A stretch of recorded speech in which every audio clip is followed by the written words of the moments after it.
The Landlord's Guide to Late Fees. Why you should know and why you should care. Today on the Landlord Coach Daily Show, let's drop the needle.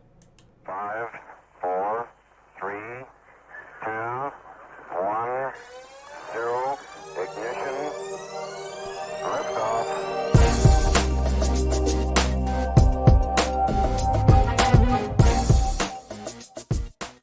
Boom, boom, chicka, boom, ba, boom, chick. Hello, everybody. It is Mark Dolfini, Landlord Coach. It's good to see you. My name is Mark Dolfini, Landlord Coach, and host of the Landlord Coach Daily Show. It's good to see you. Hopefully, you are staying warm, especially you folks down in Texas. I know you guys aren't used to that kind of cold. You're not built for it. So, hopefully, you guys. I know you guys got some weather coming. So, hopefully, you guys are getting things sorted out sooner than later. I have a few clients down that way, some friends down that way, so our hearts and certainly our prayers go to you guys down there. So something else I want to give a shout out to, no matter what your political affiliation, I by complete and total serendipity, I happen to be looking for something that was unrelated to Rush Limbaugh, and I happen to be typing in this something I was looking for Russ, and Rush Limbaugh popped up, and I was like, I wonder what he's up to. I knew he was struggling with some health stuff, so I know that he passed away yesterday, I believe, the 17th. And so, I know he infuriated a lot of people. I just liked the fact that he was kind of a thought leader on some things. I didn't really track exactly where he always seemed to be a little bit too much with the blinders on, but if for nothing else, you can, maybe just put your heart out to his friends and family right now, and fair winds, sir. Wish you certainly the best for your family, and our prayers are with you and your family.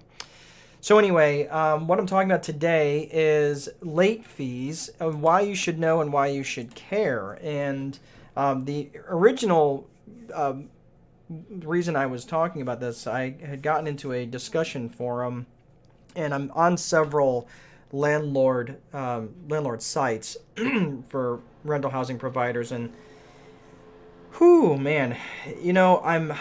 I'm really, I want to caution you if this is where many of you are going for your advice. And I know many of the people who are out there who are housing providers, you don't look at just that. You don't, hopefully you are not going to these Facebook forums, and that is your sole source of information. Most of the information is very based in specific law that is specific to your state, and oftentimes it's even specific to your area. I'll also tell you that having been in court enough times, mostly as the plaintiff, but I can tell you that even in the same court, even in the same building, okay, if it's, let's say, for example, Superior Court 4, and Superior Court 4 was run that way under a certain judge for a certain number of years. If you get a new judge, I can promise you there will be different policies that will be enforced, different protocols, different ways of doing things. And you can't just say, well, that's the way it is, and call it even. It's different. It's different no matter what. It's just different among, not even just from county to county and state to state, but from courtroom to courtroom and from judge to judge. Things are just different. So I caution you, when this specific room, this person who was posting was asking how they specifically charge late fees, and it seemed to be more posted out of frustration because really, with the eviction moratorium going on, moratoriums, whatever the plural is for moratorium, it's frustrating for a lot of people because we can't enforce late fees, we can't do a lot of different things. Certainly, there's no threat of throwing someone out, which I get it. Now finally the government is recognizing that the landlords are subsidizing all of this, and at some point, the bills are going to have to get paid by somebody. So even though foreclosure moratoriums are in place and eviction moratoriums are in place, eventually the bills are going to come due. So, and that's going to have to be paid by somebody. But in this particular case, they were asking about the late fees in terms of, what could they charge and what were other people charging. So that in and of itself is not a bad question, just to maybe kind of get a gauge in terms of what it is they should be charging. But I want to put this out there that, yes, there is a time value component to money. You should be paying your bills on time, and if you don't, and you're forced to wait, you're not able to put and deploy what is rightfully your money to its best use. So should you be deserving of a late fee? I could argue yes. I also would argue that the late fees need to come with a little bit of common sense. Some people want to enforce late fees right out of the gate. They don't want to give any sort of grace period, and that's up to you. I know many banks will give like a 15-day grace period. Some residents or some owners, rather, some landlords, some rental property owners, they'll give a 3-day grace period or a 5-day grace period or things like that. Whatever you choose, if more you say no, you pay it on the first, and if it's not on the first, the late fees start to roll on the second. Now, if that's the case, I just want to give you some food for thought. Your late fees have to be, there's a couple things that the late fees have to be. They have to be enforceable, okay? You could ask for $100 a day. You could ask for $1,000 a day. But are they reasonably enforceable? Like if and I'm going to come back to this in just a second. So, meaning you could set whatever it is that you want, but realistically, are they enforceable? Because they might sign a lease that says, yeah, sure, you can make the late fees $1 million zillion a day. They're not going to pay it, and they know that going into it. The second thing is, are they collectible? Again, kind of the same thought, like, well, how enforceable are they? Like, and reasonably, how collectible is it? If they go to $100 a day, and the person who you're renting to, is right at the threshold of your cutoff of, 35% or 40% or however you do your rent to income calculation, how collectible is that? If they're already living hand to mouth, paycheck to paycheck, sometimes day to day or moment to moment for some people, how collectible is that dollar figure? Well, for many people, it's not very collectible, so you have to be careful of that. When I come back around to enforceable here for a second, this is what I mean in terms of enforceable. Some people want to charge as much in terms of late fees as they possibly can. And I understand why, because it can be a substantial source of revenue for them for an otherwise, non-profitable or unprofitable building that they're in, and they're just trying to boost profits the best way they can. I totally understand it. It is what it is. But what I would say is you have to be careful. Well, number one, these are your customers. These are people that you should be taking care of.